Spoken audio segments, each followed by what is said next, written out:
मंगेश पाडगावकरांची एक अप्रतिम कविता आहे, जस्ट ऐकवतोय.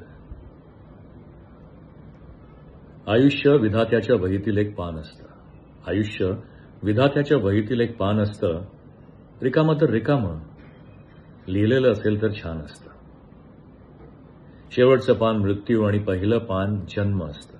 शेवटचं पान मृत्यू आणि पहिलं पान जन्म असतं. या मधली पानं आपल्यालाच लिहायची असतात, कारण तेच तर आपलं कर्म असतं. होणाऱ्या चुकांना टाळायचं असतं आणि कुठलंच पान कधी गाळायचं नसतं. चूक झालीच तरी ती फाडून फेकायचं नसतं, कारण त्यातूनच आपल्याला पुढे शिकायचं असतं.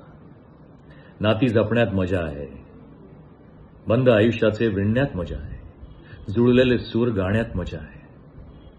एकटे आलो असलो तरीही सर्वांना आपलंसं करून जाण्यात मजा आहे. नशीब दुसरं कोणीही लिहित नसतं, आपलं नशीब आपल्याच हातात असतं. येताना काही आणायचं नसतं आणि जाताना काही न्यायचं नसतं.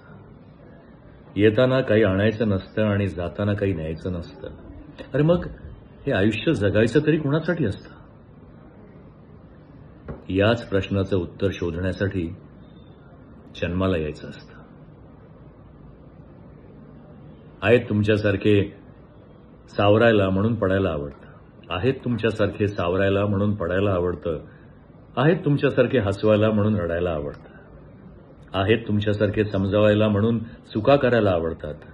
माझ्या आयुष्यात आहेत तुमच्यासारखे म्हणूनच जगायला आवडतं.